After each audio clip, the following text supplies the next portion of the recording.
warahmatullahi wabarakatuh. Hai kelas, welcome back to Miss Ilmi. Jadi ini kalian sudah kelas 12, jadi senior untuk adik-adiknya. Ini mengharapkan semoga lebih semangat lagi untuk belajarnya ya. Oke, setelah sebelumnya di pertemuan pertama kita udah bahas tentang kontrak pembelajaran. Saatnya kita mulai serius nih untuk masuk ke pembelajaran kimia kita yang pertama. Untuk pertemuan pertama ini kita akan bahas tentang sifat koligatif larutan. Apa sih ini sifat koligatif larutan itu? Nah, jadi sifat koligatif larutan itu adalah sifat-sifat yang dimiliki oleh larutan yang disebabkan oleh adanya konsentrasi, dipengaruhi oleh konsentrasi larutannya. Jadi kalau konsentrasi itu misalnya banyaknya zat yang terlarut. Contohnya kayak kita mau garam dilarutkan ke air.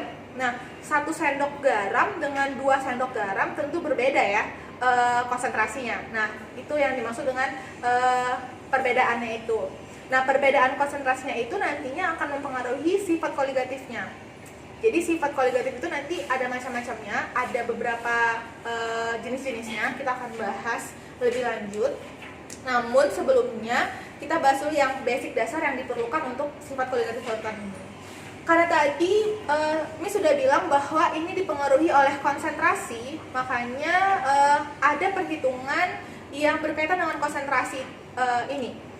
Kalau di kelas 10 mungkin kalian pernah mendapatkan tentang mol atau molar ya, dan molar. Nah, ini adalah salah satu contoh dari cara mencari konsentrasi. Kalau mol gimana rumusnya? Mol itu sama dengan massa dibagi dengan atom relatif atau massa relatifnya. Sedangkan kalau molar itu mol dibagikan dengan volumenya dalam satuan liter. Nah, ternyata untuk sifat koligatif larutan ini ada tambahan cara mencari konsentrasi. Ada 2 tambahan cara mencari konsentrasi. Yang pertama itu ada molalitas. Ingat ya, ini molalitas. Kalau yang sebelumnya itu adalah molaritas. Molalitas dan molaritas itu beda ya. Yang kedua itu adalah fraksi mol. Nah, 2 ini yang akan sering kita pakai, yang akan sering kita temui dalam sifat koligatif. Oke, pertama kita akan bahas dulu molalitas. Jadi molalitas itu apa, Miss? Molalitas itu adalah banyaknya mol zat yang terlarut dalam 1000 gram zat pelarut. Jadi harus dalam satuan gram zat pelarutnya. Maka kalau misalnya larutannya dalam bentuk liter, kita rubahlah itu ke dalam gram. Caranya dengan pakai densitas ya, atau caranya dengan pakai rho. Rho sama dengan massa per volume. Nah, jadi molalitas ini harus dalam bentuk gram. Oke. Nah, ini dia untuk molalitas. Rumusnya yang biasa digunakan itu adalah, karena tadi pengertian dari molalitas adalah banyaknya mol zat yang terlarut dalam 1000 gram zat pelarutnya, maka kita buat molalitas sama dengan mol, karena mol zat terlarut dalam 1000 gram pelarut. Maka kita sebut ini sebagai W2 dan 1000. Karena pelarut yang digunakan kan belum tentu 1000 gram seluruhnya ya. Mungkin ada yang 500, ada yang 150, 100, dan lain sebagainya. Nah, ini kalau dipecah menjadi, kita sebut saya di sini W1 mR atau massa relatif dikalikan dengan W2 per 1000. Nah, ini dia rumusnya. Jadi berapa mol zat terlarut yang dilarutkan ke dalam 1000 gram pelarut. Jadi ini yang akan kita sering gunakan untuk mencari molalitas. Molalitas itu itunya apa sih? Satuannya sih. Tulisannya yang mengindikasikan itu mol adalah M kecil. Kalau molalitas itu M besar. Jadi bedanya itu ya, M kecil dan M besar. Oke, kita buat keterangannya. W1 ini sama dengan massa zat terlarut, massa zat terlarut, dan W2 ini sama dengan massa zat pelarut. Oke, kalau MR berarti ini MR dari atau massa relatif dari zat terlarut.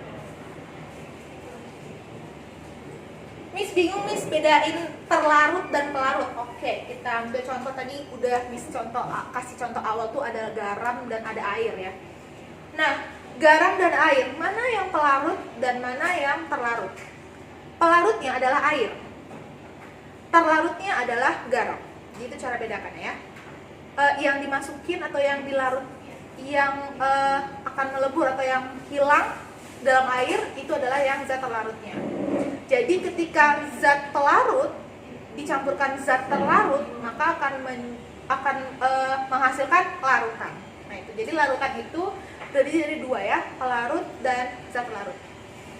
Ini yang pertama untuk molalitas. Oke, kita lanjut ke contoh soal dari molalitas. Bagaimana? Molalitas atau M. Itu contoh soalnya sudah ada Miss cantumkan di PowerPoint-nya. Kalian harus melihat PowerPoint-nya agar memahami videonya ini. Karena Miss nggak tulis lagi soalnya, karena soalnya udah tersedia ya di PowerPoint. Miss akan rangkum aja. Oke, pertama diketahui, biasa ya. Diketahui katanya ada 500 ml larutan. Katanya ada 500 ml larutan.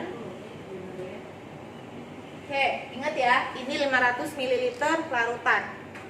Berarti terdiri dari terlarut dan pelarut. Oke.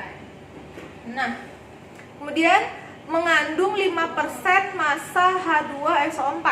Dia punya massa 5% massa H2SO4. Maka si H2SO4 ini adalah si larutannya. Berarti ada yang dilarutkan. Nah, si H2SO4 ini adalah yang zat terlarutnya. Dilarutkan dalam air ya pastinya ya, H2SO4. Nah, diketahui rho-nya atau densitasnya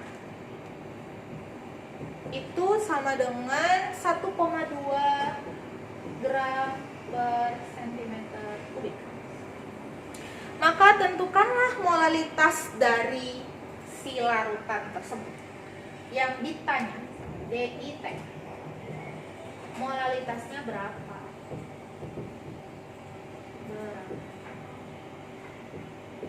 Oke, pembahasannya. Kita coba jawab. Nah, yang pertama kita tentukan dulu lah si MR H2SO4 karena itu yang paling penting ya.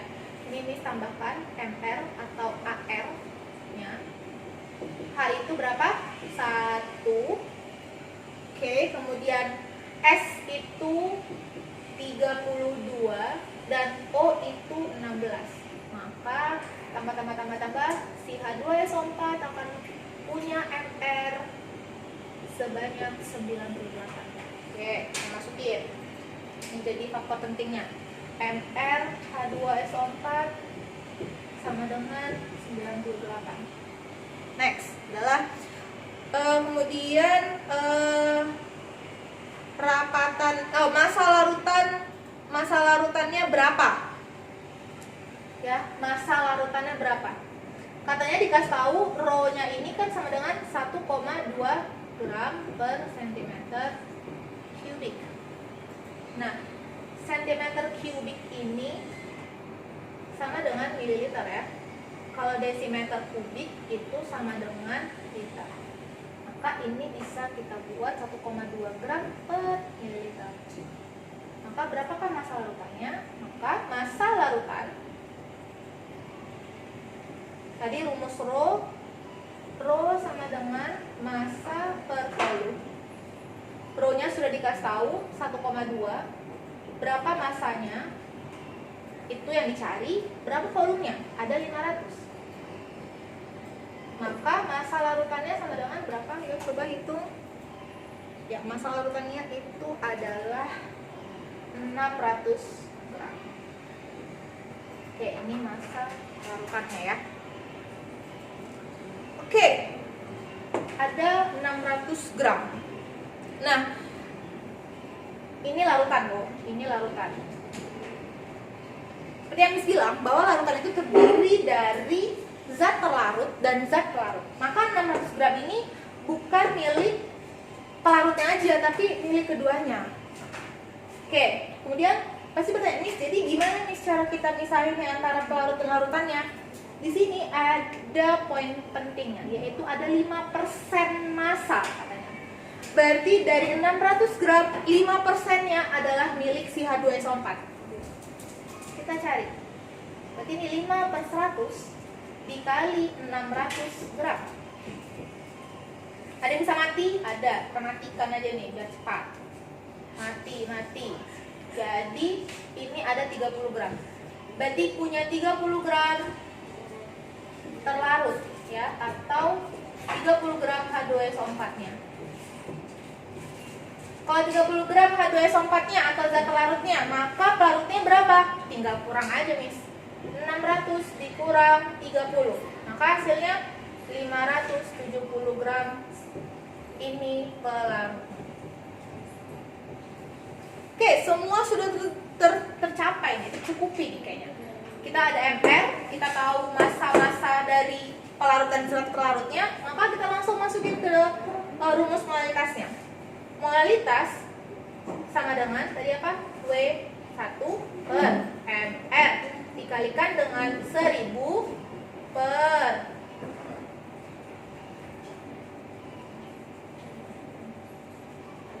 dikalikan dengan 1000 per W2-nya.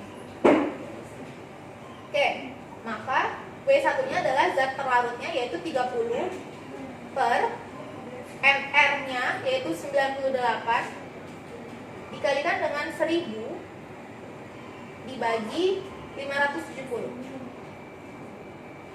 Oke, sehingga nanti akan didapatkan hasilnya adalah 0,54 molar.